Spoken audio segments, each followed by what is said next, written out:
Yeah, hearty welcome. My name is Rainer Atzbach. I'm Associate Professor in Historical Archaeology at Aarhus University, and I'll be your technical host. This webinar is a cooperation between Aarhus University, its research program Materials, Culture and Heritage, and the Marburg Working Group for European Castle Research. Our webinar will be recorded and published on YouTube in an edited version, thanks to Katrin Atzbach, who's also a panel member here.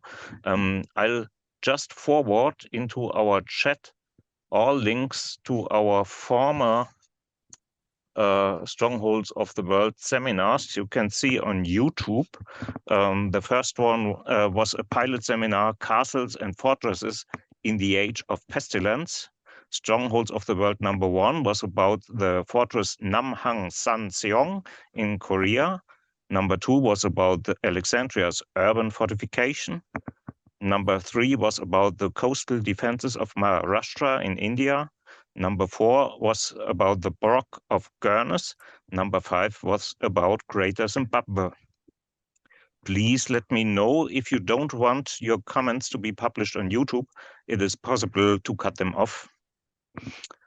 Yeah, just send an email to Rainer Atzbach. I've put my email address into the chat too, if you don't like. And if you want to ask a question or if you want to comment on the presentation, don't hesitate to use the question and answer section or the chat function. I'll try to keep an eye on the Q&A section and on the chat, and we'll communicate it to the panel. Moreover, we can advance each participant in the auditory to a panel member to let her or him show the face asking a question. Our schedule is simply, after this brief technical introduction, David Harvey, as our director of the Material, Culture and Heritage Research Program, will welcome you. Then Christian Ottersbach will welcome as a chairman of the Marburg Working Group for Castle Research. And he will introduce also our guest speaker and the panelists.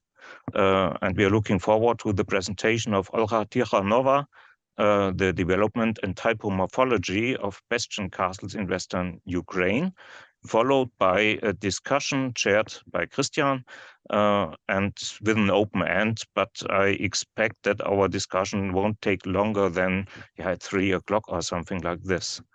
Now I leave the floor to Professor David Harvey, the director of our research program, Materials, Culture and Heritage. Thanks.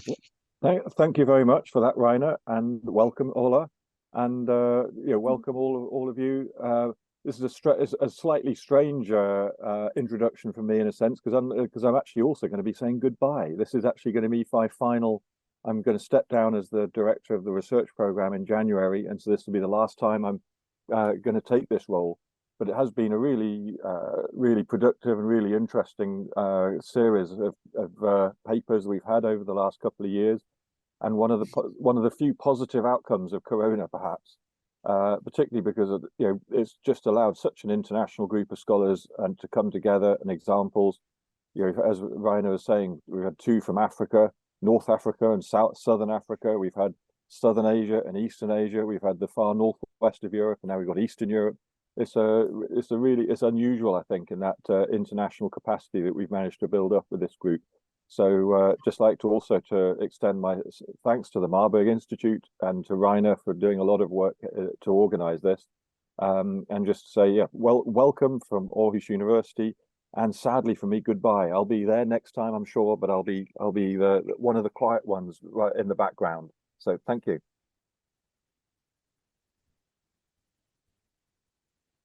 So, dear guests and friends of Strongholds around the world, a very warm welcome to all our spectators. It's a great pleasure for me to welcome you in the name of the Department of Archaeology and Heritage Studies of Aarhus University and the Marburg Working Group for European Castle Research to the 6th part of our lecture series, Strongholds of the World. Our idea was to present a worldwide look on castles and fortifications, and mainly on non-European strongholds, opening the view on the phenomenon of fortified sites and their cultural background. Today we will visit Ukraine and have a closer view on the bastionated fortifications in a country that in the moment is haunted by a horrible aggression of Russia. So I am the first chairman of the Marburg Working Group, Christian Ottersbach. For all who don't know us shortly, our small society was founded at Marburg University in 1996 by, at that time, students and young academics of art history, history and archaeology. One of our members is Professor Rainer Atzbach. You have seen him, archaeologist. And I'm glad that we have with him a good connection and relationship to Aarhus University. Without its power, we couldn't have organized such an international virtual lecture series via Zoom. And by the way, I have warmly also to give my thanks in the name of our society to his chief, David Harvey, for the possibility to organize again this lecture in collaboration with Aarhus University and his kindly support until today. And I have to also say goodbye. Thank you very much. And our panelists are today also Katrin Atzbach. She will record our meeting, and she's very important for the Marburger Arbeitskreis, Marburg Working Group, because she had made the moment the last layout of our last book. We will publish it in the next weeks. And also I have to welcome our second chairman, Dieter Lehmann, an architect who has had the idea to this lecture series in the Corona time. Last but not least, it is a great pleasure for me to welcome our speaker, Olha Tikhonova, to our today's event, and I have to thank her that she has found time for us. Well, I may introduce to you Dr. Tikhonova. She's an Ukrainian scholar in fortification history. Since 2022, she has held an assistant professorship at Mary Skłodowska-Curie Granted Fellow at the Polish Academy of Sciences at Warsaw in Poland. Dr. Tikhonova is a scientific expert member of EFFORTS, European Federation of Fortified Sites, and an independent research collaborator member of CIAUD. She is also a reviewer at Nexus Network Journal. She has a FD cum laude with an international mention from the Lisbon School of Architecture in Portugal, and received her master's in rehabilitation of architectural sites from Lviv Polytechnic University in Ukraine.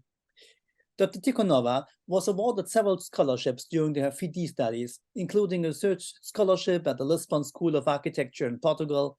These included the Infinity Project, funded by the Erasmus Mundus program, a research fellowship training in Warsaw, sponsored by East European Summer School, and a research fellowship at Technische Universität Wien, Fakultät für Raumplanung und Architektur, financed by the Scholarship Foundation at the Republic of Austria. From 2020 to 2022, Dr. Tikhonova worked on the RIACT project in a postdoctoral position at the University of Porto, Portugal. She is extensively published in architectural journals with related expertise in architectural theory, conservation of architectural monuments, urban analysis, space syntax, and geographic information systems. I give now the word to Olga. We very amazed that you can speak today to us. Thank you so much for such a nice presentation, and thank you all for coming to hear my presentation today. Thank you very much for invitation to the organizers. It's a great event, I think. And I will tell you about the development and typology of bastion castles in western part of Ukraine. And I will use a lot of new terminology because I propose this terminology because we didn't have it. So if you have any questions, you can ask them in the end. And I will start from introduction, then I will go to the background, like military development, bastion castle sources, residential development, surveys that I took, and also I will talk about the typologies that I found in Ukraine. And here you can see the map that is about the density of fortified objects, meaning the clusters of fortifications in Europe. And as you can see, most of the fortifications that we have in Ukraine, it's in western part of Ukraine. And it had a lot of, most of them are Renaissance fortifications from 17th century, and they were influenced by 3 main points. It was the military development, the residential development, and the political situation. And here you can see the map, and Ukraine in that time, in 17th century, it belonged to Polish-Lithuanian Commonwealth, and that's why during the presentation I will oftenly refer to the Polish, for example, Polish nobility, Polish archives, Polish sources, and it's because it was a part of Poland at that time. And as you can see from this map that I created, you see that the lines from the right, and they are different. So during the 17th century, the territory was changing several times. So these are the borders that were during the 17th century. But the western part of Ukraine was always the part of Poland. And as you can see here on the maps, that most of the battles at that time were passing through the territory of western part of Ukraine that caused this existence of this new type of fortifications, of bastion castles. And also, as you can see, we have also Carpathian mountains there that come in through the territory. And about the background, so what actually influenced the design of these bastion fortifications, of bastion castles, and why there are so many in western part of Ukraine. And mostly it's about the changes in power units, namely the extreme strengthening of magnet's power and weakening of the king power. And it caused to financially unstable situation of Poland. And because of that, there were many battles inside of the country, but also from outside, many threats. And the social political situation was quite unstable in that time. And this already bad situation was also proved and troubled and even more heated up by the random robbers that were living in the mountains in the territory of western part of Ukraine. It's Haiduks, Lisovets, Rufyans, and Beskidnik. And another reason why we can have so many noble houses with fortifications, meaning bastion castles, it's because of Sarmatian culture. And what is this Sarmatian culture? It's many of Ukrainian and Polish nobility, they were affiliated themselves with Sarmatians, and those Sarmatians, they are warriors, so their houses should reflect these military features. And also another point why we have bastion castles is the military development. And it was the response of the residents to a new way of siege, namely the invention of new weapon based on gunpowder that caused the changes in the fortification system. And before, in the Middle times, we have these thin fortifications, thin towers that were high. And at that time, engineers understood that they are not efficient. So they started to experiment and they lowered the fortifications. And firstly, it were round fortification, round bastions, but they had a dead ground. So the bastion was implemented like a pentagonal bastion fortifications that were low and mighty. And you can ask, like, so did the castle stop exist at that time in Renaissance period? And I would say that no. They just changed the main form of the main components, but the components were the same still. It was the bridge, the gate, the wall, the service buildings, and the palace. And just the walls started to be not high with towers, but low with bastions. And also the changes were in the palace, because the palace was open to the landscape, get some windows, bigger windows, more light, and become more beautiful. And when we will talk about what is actually the difference between the palace, the fort, the fortress, and the bastion castle. And I would say that the difference is that in palace features, at least in Ukrainian meaning of the palace. And in Bastion Castle, we have these defensive features, and they can be with military purpose, like it was in Ukraine, or without, like I saw the examples in Italy and Portugal. And the fort, it's always has defensive features, and fortress too, it has defensive features. And about strategical defense, I read many articles of Polish and Ukrainian researchers, and they say that bastion castles were sometimes put in the places that can be considered as a fortification school of the country. But still, when I've done the research, I would say that in many cases, they were just in the places to protect the territory of the owner, not such to protect the territory of the whole Polish-Lithuanian Commonwealth. But of course, it's still a protection of some kind to the country. And fort, they are totally different because they are always placed in the places that are very necessary to protect the land, to protect the country. And the fortress, usually it's something in between, but yes, it's also to protect the country, to protect the residents of the country. And the differences in residence protection feature for palace, we don't have huge residence protection because it's just a wall that can be just a protection from intruders, but not from real warriors. And in Bastion Castle, at least in Ukraine, it's really protection for the nobility. And in fort, it's not a protection of residents because it's a protection to outside, not inside. And in the fortress, it's a protection for the residents.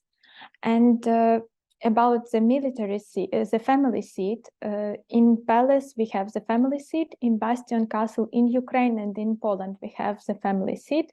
And in fort, it's not a family seat. And in fortress, it's also not, at least not inside of the fortress because it's for many residents, because it's around the city, but the citadel can have a family seat. And so I started to look for the sources of our bastion castles in Ukraine, because it's not common to have a bastion castle in 17th century. At least it was very strange for some researchers to hear about that. When I talked about 17th century castle.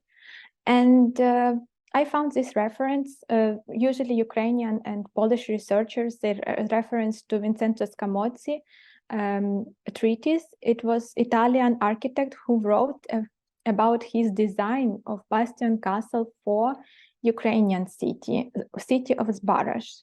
So you can see here Italian example, Italian design of bastion castle in Zbarash, but it was not implemented according to this project finally.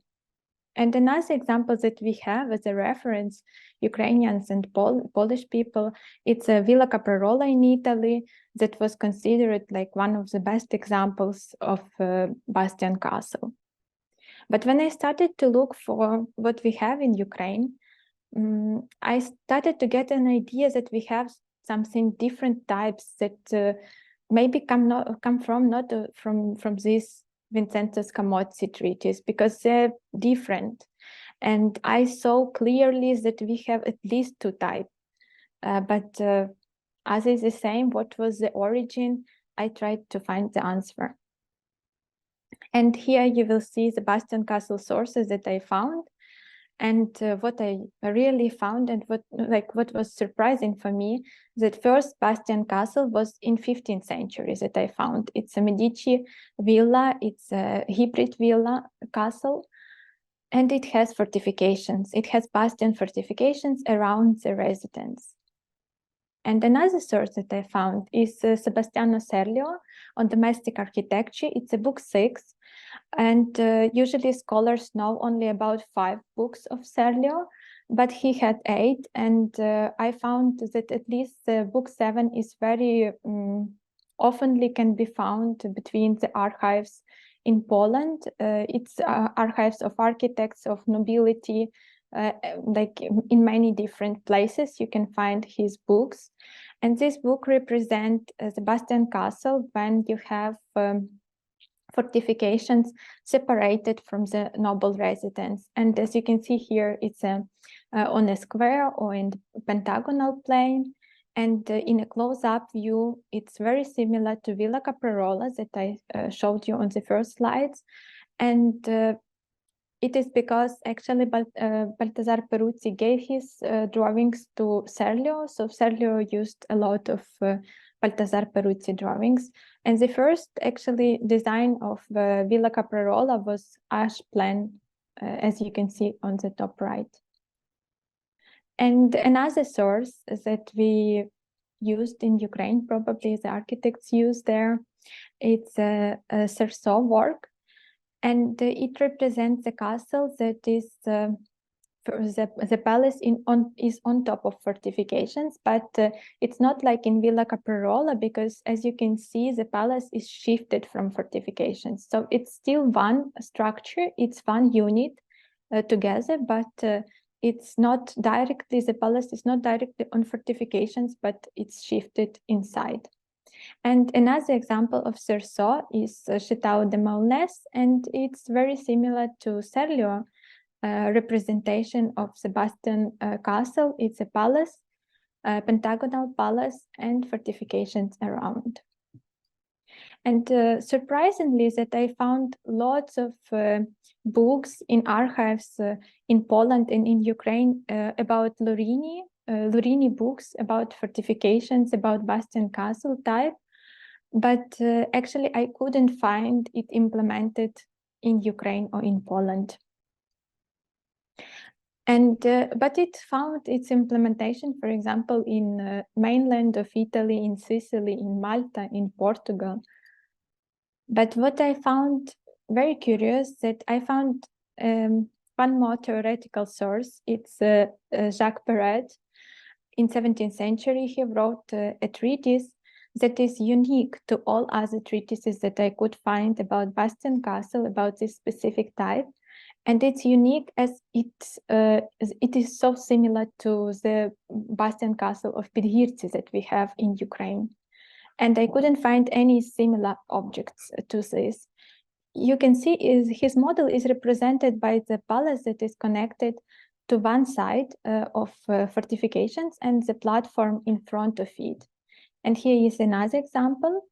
And here you can see the comparison with Podhirtsi in Ukraine. And as you can see, it's uniquely, I would say, very similar model, because we have bastion fortifications in front of the residential part, and we have the residential part that is connected to only one side of fortifications. And probably even more interesting that I found that there was a first military treatise in Polish language that was written in 1659, military building, and it actually explains the design of the Bastion Castle.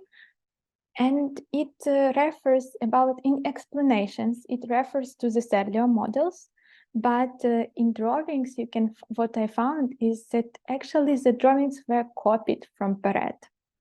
And currently I'm writing a book about it, and I hope it will be interesting to read in the future, because I think it's really something new. And about residential development, we have also a treatise in Polish language, a first treatise in Polish language, unfortunately by anonymous author in 1659.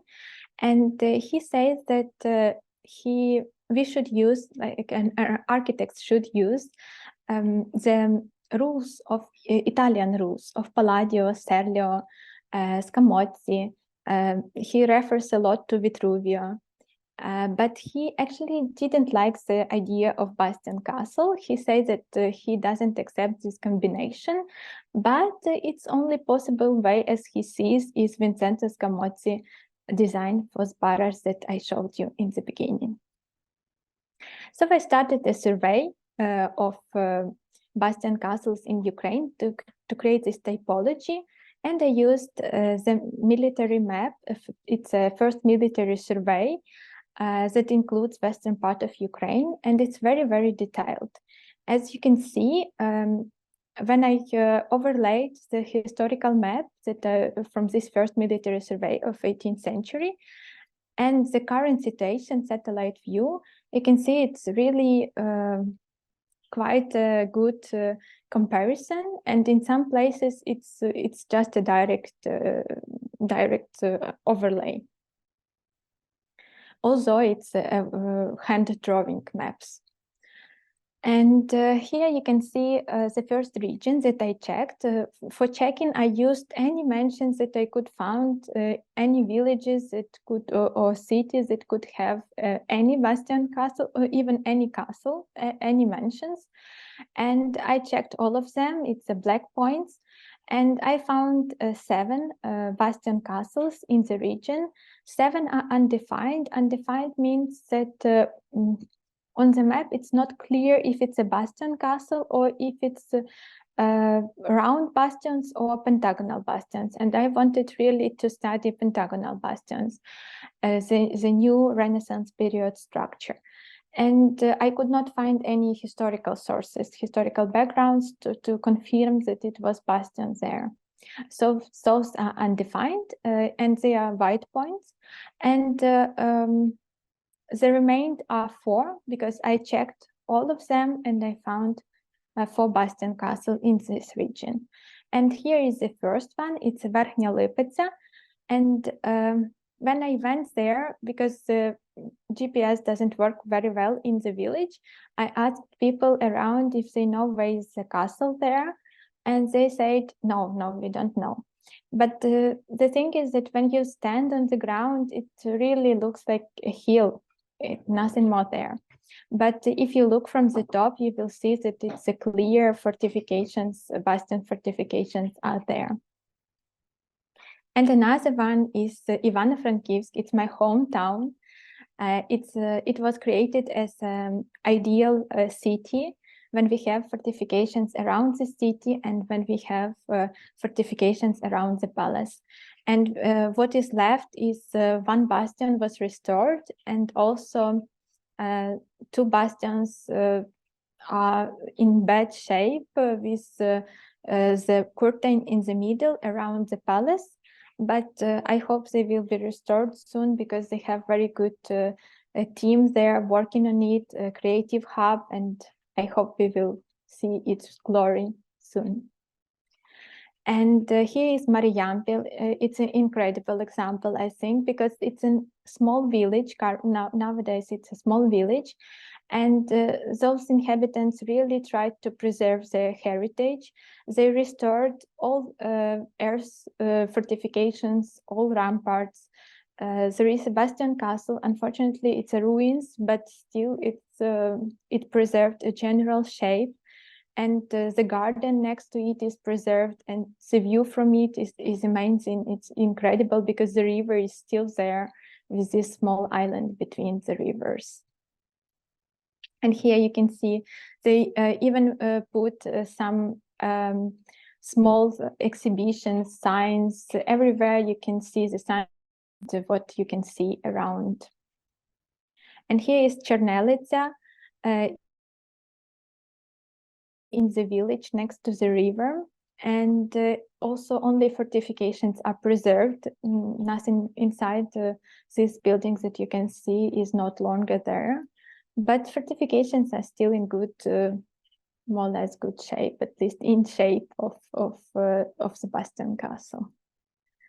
And here is Lviv region, the next one that I checked, and I found 15 bastion castles and 7 remained until nowadays. And one of them is Brody. It's also ideal city when you have the fortifications around the city and the citadel. Unfortunately, not much left from it, but still the fortifications around, at least the outline of fortifications is visible, and also some casemates, some walls are in the citadel preserved. And here is a curious example in Komarno. It's also a village now, and residents adapted Bastion Castle to the football field. They created some seats on the ramparts, and inside there is a field for the play. And this example, it's also interesting because we have Lashki Murovane. We have two castles with the same name, Lashki Murovane, in Lviv region, and the history of them was mixed at some point. The researchers just write the history together for them, because in the one in Pustumyti district, it was a secret object during the when Russians were there. And also, why it was mixed? It's because both castles were pentagonal bastion castles next to the river source, 10 kilometers from the main city. But in case of Pustumyti district, it was Lviv, and in case of Sambir district, it was Sambir. And here you can see that in Murovane, it actually, the general shape is preserved even for the residents. And when I tried to find it, people were saying, but there is no castle there.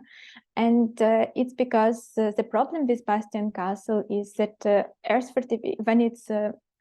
fortifications are separated from the palace, that they are usually covered by grass, by trees, and not visible from for the site if you are just there standing, but it's visible from the top. And also you can find the remains. And here you can see how it was, and the comparison how it was and how it is now. At least the general shape is preserved, that you can see that only they added another floor on the avant corpse, but in general it is.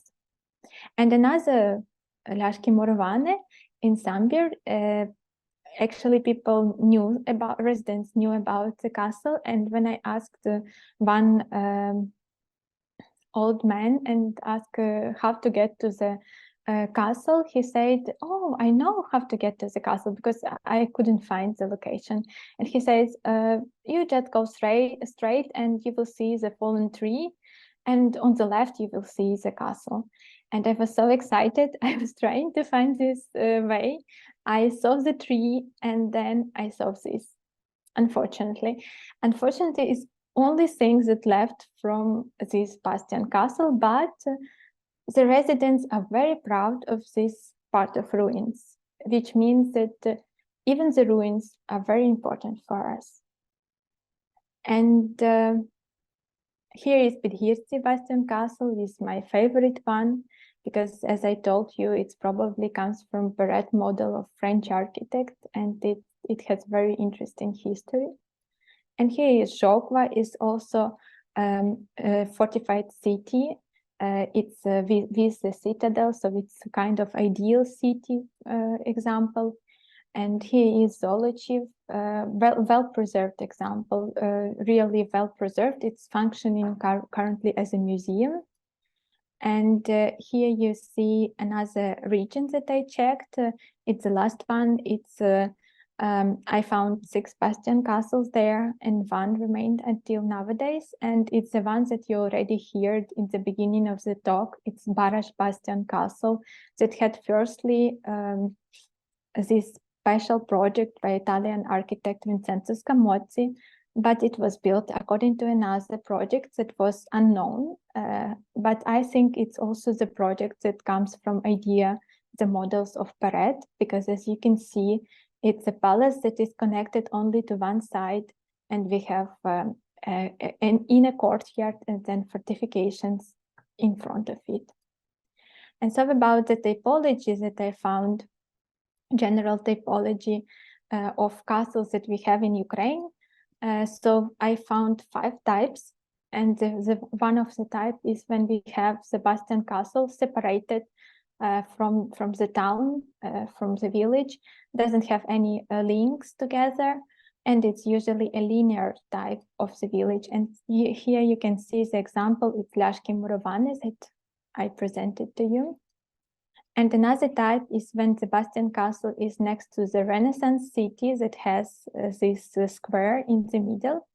And here you can see the example. It's a Aarhus Bastion Castle. So the city is not protected in this model, in this type. And here is the type when we have the castle, Bastion Castle next to the fortified city. And it can be different kind of fortifications for the city. It can be bastions, but it also can be round bastions, bastère, and it can be older fortifications. But here you can have the example with Sambir Bastion Castle, where we have actually bastion fortifications around the city. And here you see the connected type of bastion fortifications of around the city and the castle connected. So it's Ivano-Frankivsk example when we have the palace, the noble palace on the top, and then the fortifications around. And here you see the type when it's partially connected, and it's this beautiful example of Mariampil. And here I would say that I tried to answer to this question that I put in the beginning. So do we have just one type of bastion castles, or do we have several types? And I think that we have at least two main types, and I call them compound structure and integrated structure. There is no in architectural history such terms, but during my PhD, I defined them. And I would say that compound structure, it's when we have the bastion castle, bastion fortifications around, and we have separated elements inside. It's a palace or auxiliary buildings. And in integrated structure, we have fortifications, bastion fortifications that are connected to the palace. But it's different from the type of Vincenzo Scamozzi when we have the palace, the residence is creating the fortifications and the bastions are just added from the sides. Because in Ukrainian examples, it is more military purpose there, more protected, and the palace is shifted from these fortifications from these bastion fortifications, meaning that the palace wall doesn't really lays on top of the fortifications, but a little bit further away. And according to the residence type inside, we can have that in integrated structure, the residence can be also in the middle, but it can be just connected to one side. And I think when it's connected to one side, it comes from Perret models. And when it's in the middle, it's a Rousseau model. And this compound structure, it comes probably from Serlio, but also from all the built examples that were usually in that time. Firstly, it was something built, and then it was described in the treatise. And I think it can come from Medici villas that were first hybrid villas with bastions that I could find. And the palace inside can be different. It can be rectangular, it can be U-shaped, or it can be H-shaped, or just like a square with inner yard. So it's all for now, and I open to any questions that you have. Feel free to ask, and I was happy to present. Thank you. So, Olga, thank you very, very much for this really interesting lesson. I'm astonished about the mass of bastionated castles and palaces in Ukraine. I have seen there's a first question by Dieter Lehmann. Perhaps you can ask yourself. We are on the panel in a moment.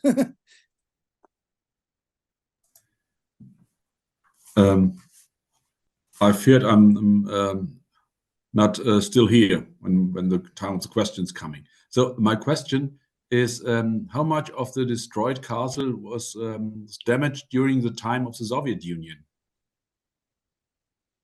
If to be honest, I cannot say the exact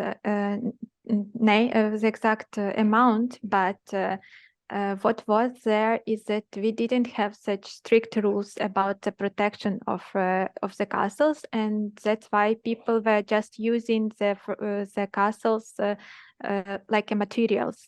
They were taking apart the materials from the castle and building new houses from those castles. Also, like abroad, it was destroyed like by purpose, but mostly I would say that it was the destructions were that about not caring about those castles, not like about just destroying by purpose, but about not caring and allowing people to take them apart. Mm-hmm. Okay, thank you very much. Yeah. So I don't know who was the first. I think David at first, please. Thank you. Thank you very much. It's a really interesting talk. It's amazing. Seems that you're doing some really interesting work in an area which is with a lot of potential and not that much research previously. So it's a really exciting area to be working in. I guess I'd like to ask about this. I suppose the afterlife in a way, in terms of what we've heard a little bit about it, what might have happened in the Soviet time, but also the sort of the what was there before, and are these castles built on completely, or these bastion castles built on completely new land, or are they adapted from something that was there before in some form, whether it's some sort of previous fortification or house or strong point? With the compound ones, for instance, where the house is there could have been there for a very long time, and then someone stuck a wall around it. And so, what's the sort of prehistory, I guess, of these castles? Can you sum something up with that? Yes, thank you so much for the question. We had in some points it was some noble house there, Casa Forte, or some stronghold. And for example, in Pidhirtsi, it was some strongholds there. That first it was like a palace with a very I would say wooden structure of around, but then it was constructed into the bastions, and constructed it from like a special type. But also, for example, firstly it was lower. The palace was lower because according to these rules that were written in Polish language of creation of bastion castle, the castle should be not the palace should be not much higher than the fortification walls. That's why it was lower. But with the time they added new floors on top of it. And for example, in some cases we have, for example, in Zbaraj, we had two small hills in the city. And first it was on one hill, the residence, but then it was destroyed several times, and they just decided not to continue in this place. And they built nearby the new Zbaraj with new castle. And about Ivano-Frankivsk, for example, the city, it was created from the scratch with this form. So that's why it's so regular. So it has such regularities. But for example, most of the cases that I showed you, it's the castles that were built or rebuilt, built from scratch or rebuilt totally by new design. Because I tried to concentrate on these totally new designs to show that we actually what we could follow, like if we followed the French rules or Italian rules, or what was there something special. And but we also had many other examples that I didn't show you, and they are still there, that are just, for example, remodeled a little bit, just partly, just added one bastion to the old medieval structure, or maybe bastions that are around halfly like a crown works, just added to the old medieval structure. So we have a lot of these that are remodeled, but not fully, just partially. And we have this still, I think, good amount of totally new models that followed new ideas of Renaissance period. I can have a follow-up as well on that. It's sort of interesting listening to, it's almost like I don't know, French and Italian brochures to sort of imagine people looking through with a brand new castle thinking, oh, I'll have one of those, please. And is there a sign that there are specialist builders as well as these they're obviously getting architectural designs from Italy, for instance, but are there also, do you get an idea, or is it ever possible to tell who the builders were, and were certain specialist builders coming in, and then maybe someone nearby looking at a new castle coming up thinking, oh, that looks good, I'll have one of those as well, and then the builders coming over and doing several castles? I actually like studying this now, and this about Perret models, the Pidhirtsi, because we don't know the architect of Pidhirtsi, and we didn't know the model of who like from where it come from. And I saw the similarities between the Perret and Pidhirtsi, and I started to look for the architects who like how it could get there. And what I found that we have like the owner had a book of Perret, and he gave his book to the architect, and this architect just created the model based on this drawing, because it was really very good that Perret, Serlio, and Palladio, they created not only the descriptions that you need to know the language to read the description, but you had these visual examples that you can just look at it, you can measure it, and you can recreate it. Of course, they made some changes, they adapted the designs, but they used the books. And when I started to research more into this topic, I saw that it was in many cases that Polish nobility were buying books from other countries, like from France and from Italy. But in that period, even it depends, they were divided, who Protestants and not Protestants. And it was of French or Italian books, and they used these models. Thank you. So I think there was another question by Rainer Atzbach. Yeah, thanks. But before that, excuse me, I would like to add something to that point. Is this quite okay for you? Okay. Perhaps we have both. We have the books, Olga, and perhaps we don't know it, but perhaps there are also some Italian masters and builders in the Polish-Lithuanian Empire. I know that there were Italian masters in the area of today Romania, in Siebenbürgen, and we have the same phenomenon that we have there in the 17th century, these bastionated castles and palaces. There's a publication by a Romanian researcher, I think it was in the end of the 1990s. I have it here, I can send you the title. Perhaps it is interesting for you to compare that, because we have also this phenomenon, I think in the whole Middle Eastern Europe, also in Bohemia,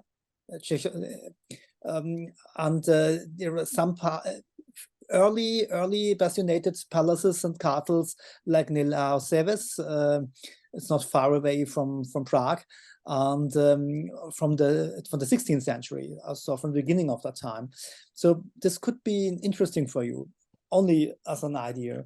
So now I give the word to Rainer. Yeah, thank you very much. Thank you very much also to Olga for your brilliant presentation, which was really impressive for me, especially your work in the archives, because it's always a very central question in how far books and patterns are used for the construction of these castles. But I'm also interested in the social background. If we compare it to Denmark, we have scarcely fortified private castles after 1550, and it's merely the crown and the king building huge fortresses and has money and artillery to fortify its seats. Who is behind the buildings? Who built these castles? Thank you so much for the question. The builders, for those that I showed you, it's a nobility. It's called magnets in Ukrainian, and it's higher nobility, because we had the middle nobility, Shlachta, and then higher nobility magnets. And those magnets, they were so Sorry, Olga, we lost you. Would you mind repeating it? We didn't hear your answer, the last 2 sentences. and can you hear now? Yes.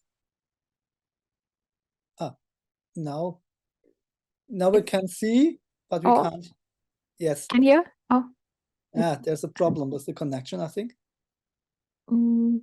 Yes. Can you hear now? Is yes. it okay? Yes. Retry. Yeah. So it's nobility, that was the high nobility, and what I read about this, that usually these magnates even had more money than the crown at this time, because the crown was in the time of instability, and the magnates they had a lot of power. And also it was written, for example, in old source that I found, that you should more be afraid of your neighbor, of another magnet, than of the crown. That the neighbor will come and fight with you, and that's why you need to have this bastion castle. Thank you. Thank you.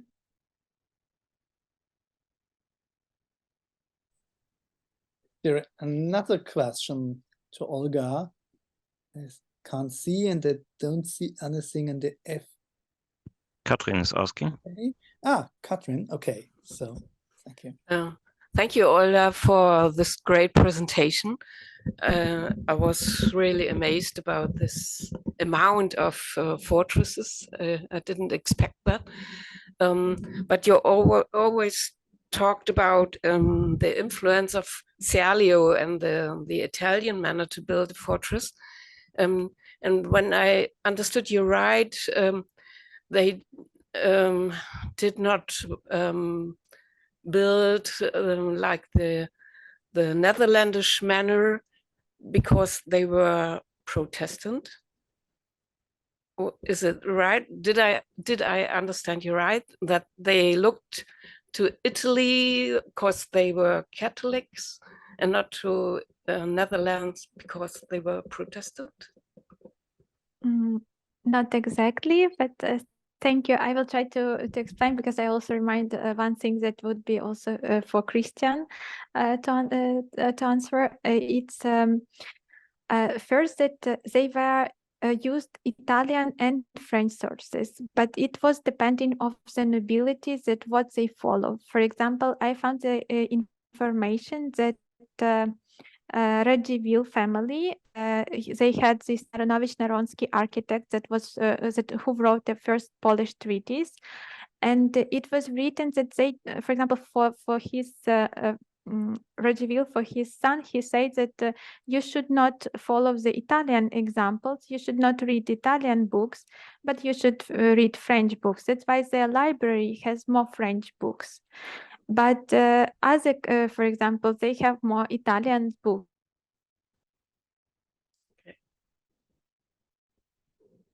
We have got a problem. Can't hear you, and you are Oh, sorry. Yep. I'm so sorry. The picture's a little bit frozen. Can you hear now? Yes, quite okay. Thank you. I'm so sorry. No problem. Thank you for your answer.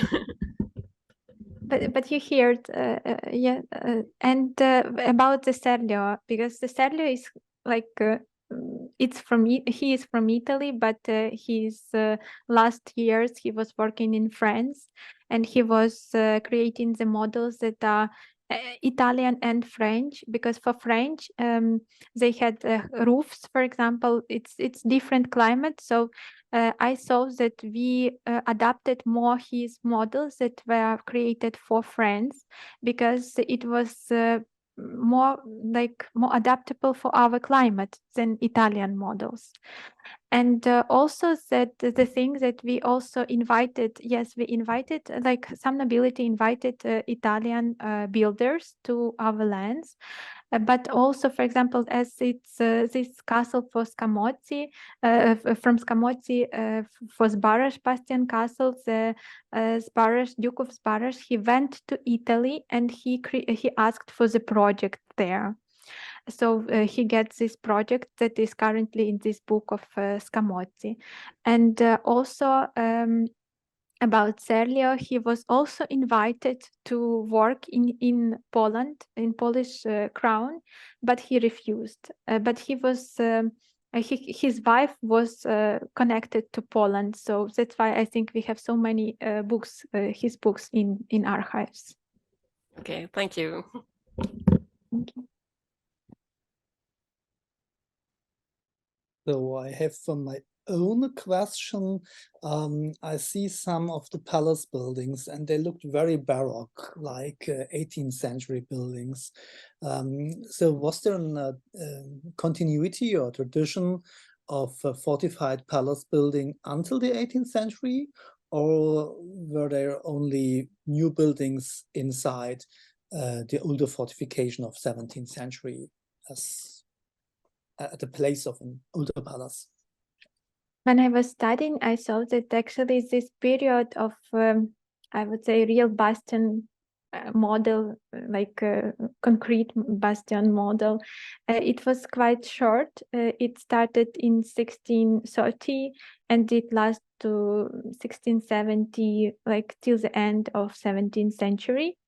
But it, for example, for those, that's why those castles that were separated from fortifications, that had earth fortification and that I called compound structure, they the earth fortifications all were totally taken off and flattened, or they were just forgotten, and that's why we have much of them destroyed, and the palace itself, it was rebuilt, redecorated into Baroque palace.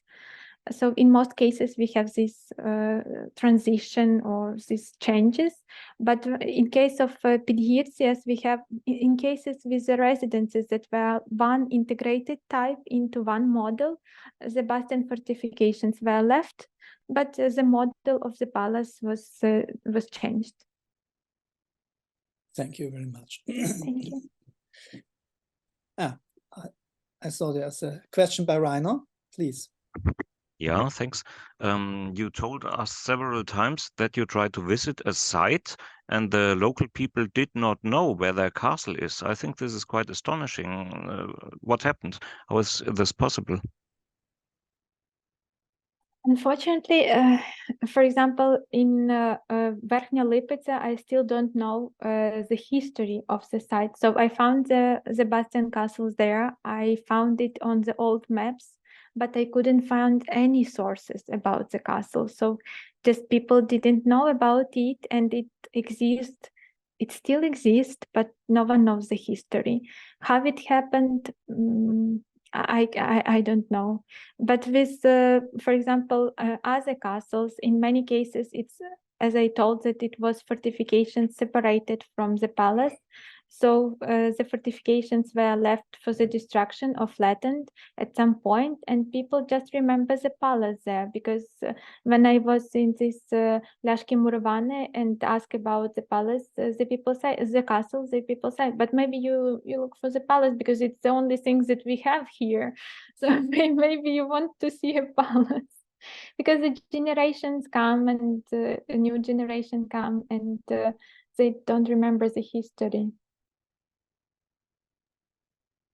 There's another question by David, please. Yeah, it's connected to Rainer's question as well. And as most people will realize, that there's a tradition. I always have to ask a question at some point which starts, I am not an archaeologist. So I'm not an archaeologist, but I do come from a heritage studies background. And I'm just thinking about the protection. Are these sites that they seem to be very under threat at the moment? And if some of these sites aren't even recognized by people locally, presumably there's no protection on them at all. And I'm just wondering what sort of preservation or protection orders are in place, and what sort of support can preserve some of these remains for future generations.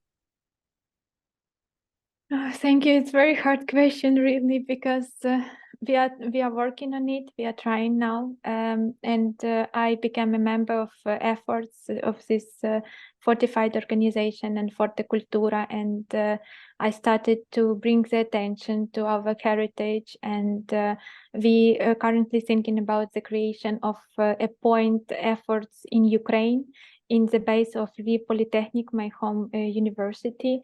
And we trying to connect all scholars who are working in the field of fortifications to make our heritage recognizable and to protect it. But the thing is that we had some lists of heritage. For example, Podhirtsi is in the list of heritage, but usually we don't have money to preserve them. For example, Podhirtsi, although it's on the list of heritage sites, it's you haven't seen. I haven't showed it unfortunately because of lack of the time, but it's destroying a lot. Like half of back half is sliding down because it's on the hill, and it's just sliding down, and it can be destroyed in any moment fully. And we have this Pniv castle because it's a bit like earlier period. It has one bastions, one redan. But it's more from medieval structure. And for example, in 2008, one tower was destroyed because of the water, lots of rains, and another tower was destroyed just several days ago. And unfortunately, I think it's something with management, because we have, because for example, in this Pniv castle, they built a new wall to like reconstructed a new wall, but didn't preserve the walls that were original. So it's kind of bad management too. And also currently we have war, and with this castle in Medjugorje that we have, but also the castle in, as I showed you, in Zolochiv. They were partly destructed by the missile from Russia. So we have this, that we don't have money to protect the heritage now because of the war, but also the heritage is destroying a lot. And I hope that, because for example, when I talked about this topic with efforts and Fortecultura and other conferences, sometimes people say, yes, of course, when the war stopped, we will help you, like we will work on it. But unfortunately, we don't know when the war will stop, and we need to do something now because it's destroying day by day. So it's a hard situation. I can see that. Thank you for your answer, though. Yeah. Thank you. Are there, Rainer, please. Thanks. Once again, I have a question to the historical context. You mentioned that you have a typology of two basic castle types, the integrated types, where the castle is built in the center of the town or close to the town, and the compound or isolated castle type, where the castle is built close to the town or separated from the town. In how far does this express also the power relationship between town and castle?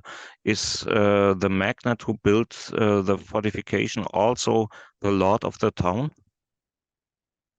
And unfortunately, it's I probably explained it a little bit not clear, but this compound and integrated structure, I meant only about the composition of the castle itself, meaning that when we have fortifications and when we have the residence and auxiliary additional buildings inside. So in compound structure, we have these separated fortifications and these buildings. And in integrated structure, we have these fortifications connected to this residence, meaning that it's on top of the fortification platform or connected to one side. And another typology was a bit different, so it was connected the castles, how they are in the landscape, if they are connected to the city or not connected to the city. So in cases of villages, it's probably I didn't make the detailed research on it, but I think that sometimes in cases of small villages, it was the protection that the nobility has less power there. So they have just less power, meaning that they, for example, didn't have this Magdeburg rule given to them that they can create the city. So they have this like a line village, and they put the castle just to protect their lands. And in other cases, they had power, they had money, they had agreement that they can place the city, fortified city, with the citadel for nearby, like or at least in ideal city design. But is it a bit explaining? Or? Yeah, thank you. Thank you. Okay. So there are any more questions? Something on the chat. So if there are not more questions, I think we will end our today's lecture. I have to thank very, very much to Olha Tikhonova, who has given us a strong impression to the cultural heritage, Renaissance heritage, early Baroque heritage of her homeland. There are really, I saw masses of bastionated castles in Ukraine. We have not nearly so many in Germany, only some. Most famous perhaps is the citadel of Jülich, but this is really fascinating. And I think it is really also the representation of these magnates as just own military power against the king and their neighbors. So this was really an interesting picture of history. Thank you very, very much for that. Thank you. I actually visited the Friedrichstein Castle in Germany. It's a very good example, I think. Yes, and it is nearly the same time, and then they have had, this is interesting, two models. The first was to integrate the bastions, the pavilions, into the castle, the palace, and the second that we were building was this compound in the middle of the palace and around the bastions as a real fortress. So it shows perhaps Friedenstein the discussions inside at that time, how to build such a fortified palace. So thank you to you and to our panelists. Thank you, David, very much for all. Thank you, Rainer. Thank you, Katrin. And Dieter has left us because he has to give his own lesson. I hope to see you again all to our next lecture. We will see which theme we will have, which castles in the world we will have now to look for. I wish you all the best for the next weeks, a very nice Christmas time, and come good into the next year. And I hope for Olha Tikhonova and her country and her people that will be a peaceful year. Next. Thank you. Thank you you very much. Thank Merry you Christmas. so much. Merry Christmas for you. Merry Christmas. Olga, I will send you the